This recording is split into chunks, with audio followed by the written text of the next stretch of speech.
আজকের ব্লগটা তোমরা অন্যভাবেই শুরু করতে আমাকে দেখেছো। জানো তো, আজকের সকালটাই আমার খুব খারাপ। অনেক দেরি করে ঘুম থেকে উঠছি, প্রায় 7:30 বাজে।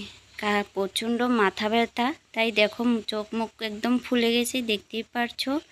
আর এদিকে কপালটাও মন্দ, স্ট্যান্ডটাও ভেঙে গেছে। আজকে জানি না কী করে ব্লগগুলো শ্যুট করব, আগের স্ট্যান্ডটাও ভেঙে গেছে। আর আজকে যেটা ছিল সেটাও আজকে ভেঙে গেছে। তো আজকে সব কিছুই আজকে দুঃখ সুখ মিলিয়ে আজকে ব্লগটা শুরু করলাম।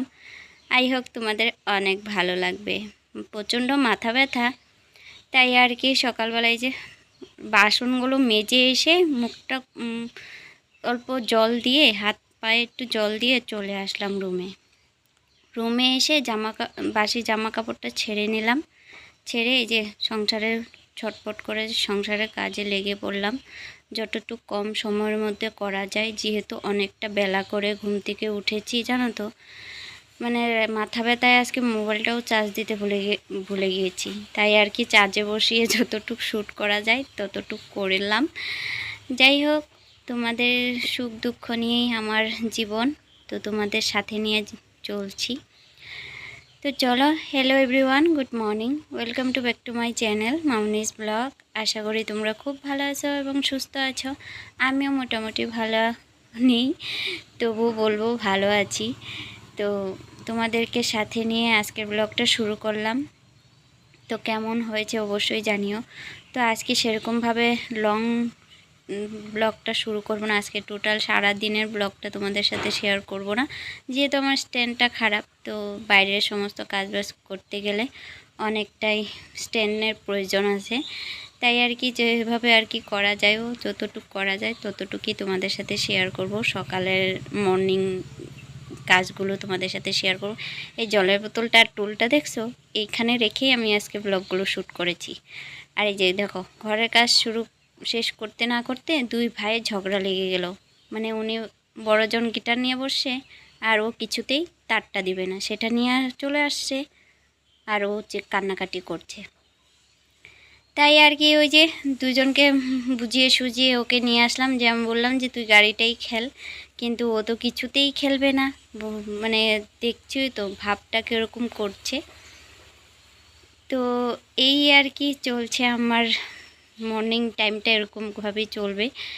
তো যাই হোক, এই যে ঘর গোছানো কমপ্লিট। আর এখন দেখো এই যে জামা কাপড়গুলো বের হয়েছে, সেগুলো একটু কলের পাড়ে রেখে দিয়ে আসি। আর ও তো যে আমাকে বলছে এটা নাকি খুলে দেওয়ার জন্য, কাগজটা এটা কি খুলে দিব বলো তো। যাই হোক, ওকে বুঝিয়ে সুঝিয়ে বসিয়ে রেখে এই যে এখন জামা কাপড় নিয়ে কলের পাড়ে চলে আসলাম। এইখানে রেখে দিয়ে যাব, তারপরে চানের সময় একটু কেচে একদম চান করে নেব। যাই হোক, এখন চলে আসলাম রান্নাঘরে। আর সকালবেলা কিন্তু রুমের থেকে বেরিয়ে রান্নাঘর যখন তালা খুলেছি, তখনই কিন্তু যেগুলো বাসনপত্র ছিল সেগুলো আমি মেজে নিয়েছি, আর গ্যাসগুলো মোছা হয়নি। তো গ্যাসের ওভেনটা আমি এখন একটু ভালো করে পরিষ্কার করে মুছে নিচ্ছি, যত কম সময়ের মধ্যে কাজগুলো আর কি সারা যায়।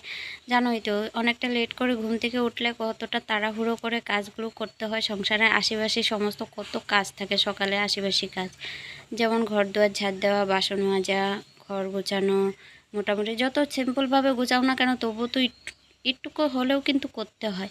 ঘরের দুয়ারগুলো মোছা, ঘরটা মোছা, তারপর বাসনপত্র মাজা, পরিষ্কার করে নেওয়া। এই যে দেখুন আমি বাসনগুলো মেজে নিয়ে আসছি, তো এখন এগুলো আমি ভালো করে গুছিয়ে নিচ্ছি। জানো তো, এই শরীর খারাপ হোক আর ভালোই থাকুক, এই কাজগুলো প্রত্যেকটা মেয়ের অসুস্থ থাকলেও করতে হবে, ভালো থাকলে তো আর কোনো কথাই নেই, শরীরে এনার্জি নিয়ে করা যায়। এই যে রান্নাঘরে গুছানো কাজগুলো যেগুলো ধুয়ে রেখে গেছিলাম, তো সেগুলো একটু টুকিটাকি করে গুছিয়ে নিচ্ছি। যত আর কি সিম্পলভাবে আজকে কাজগুলো আমার, আজকে সেরকমভাবে মন দিয়ে আর কি যে কাজ করব সেই এনার্জিটুকু নেই। তারপরেও কিন্তু সংসারের কাজ এই প্রত্যেকটা মেয়ে আর কি সুন্দরভাবে করতে পছন্দ করে। তো আমি মোটামুটি করে গুছিয়ে নিচ্ছি যতটা প্রয়োজন আর কি আজকের জন্য। তো তাই আর কি করে নিচ্ছি। জানো তো, শরীরটা মাথাটা হঠাৎ করেই কেন যে মাথা ব্যথা করলে কোনো কিছুই ভালো লাগে না। যাই হোক, টুকিটাকি করে বাসনপত্র গুছিয়ে নিচ্ছি। আর এই যে দেখো, বাসনের ঝুড়িটা আমি আজকে উপরেই রেখে দিলাম। তো এই যে আজকে মিক্সার মেশিনগুলো একটু পরিষ্কার করবো, কালকে করেছিলাম চালের গুঁড়ো, দুটো মিক্সার মেশিন দেখতে পাচ্ছ, একটা কিন্তু তো দুটো মিক্সার মেশিন একটা কিন্তু প্রয়োজন নেই, তাই আর কি মুছে আর কি পরিষ্কার করে একটাও তুলে রেখে দিব, আরেকটা ইউজ করব, এটা ইউজ করব আর ওটা রেখে দিব। তো রান্নাঘরের কাজগুলো মোটামুটি গুছিয়ে নিলাম, আর মিক্সার মেশিনটাও আমি এখন রেখে দিব স্ল্যাবের নিচে। আর আমি না সেরকম এখন রান্নাঘরটা ঠিকও করি নাই, সেরকমভাবে এখন গুছিয়ে রাখতেও পারিনি, যেহেতু ছোট বাবু আছে, যাদের বাড়িতে ছোট বাচ্চা আছে তারাই জানো পরিস্থিতিটা কি হয়। তো যাই হোক, আমি এখন এই যে গুছগাছ করে এখন চলে আসলাম খাবারের দিক দিয়ে। তো এই যে ছেলের খাবারটা আগে রেডি করে নিচ্ছি, একটু দুধ গরম করে তার সাথে বিস্কুট অ্যাড করে ভিজিয়ে রাখলাম। তো তার সাথে কিন্তু একটু মুড়ির গুঁড়োও দিব, সেটা করা হয়নি, একটু করে। আর এখন আমি একটু জল খেয়ে নিচ্ছি।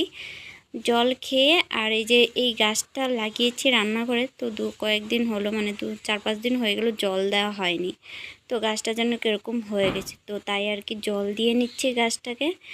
তো আর এদিকে দেখো মুড়িটাও আমি এখন গুঁড়ো করে নিব, গুঁড়ো করে তারপরে বিস্কুটের সাথে মিক্স করে আমি বাবুকে খাইয়ে দিব। সকালের খাবার ওর এটাই ছিল আজকে।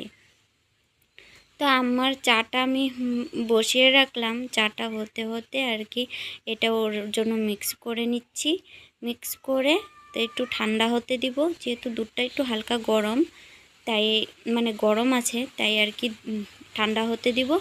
আর এদিকে দেখো আমার চাটাও রেডি। আর জানো তো চাটা এসে করতে যায় আমার কাপটাই একটু ভেঙে গেছে, সেদিনই কিন্তু কাপটা নিয়ে আসলাম, আবারও কিন্তু এই কাপটা ভেঙে গেল। আর এদিকে দেখো আমার মুখ চোখের অবস্থা দেখতেই পারছো। তো চলো এখন চা খেয়ে নিই। আজকের ব্লগটা বেশি বড় না, মর্নিংটাই তোমাদের সাথে শেয়ার করলাম। তো কেমন হয়েছে অবশ্যই জানিও, আর আমার পরিবারে নতুন হয়ে থাকলে অবশ্যই চ্যানেলটিকে সাবস্ক্রাইব করে থাকো।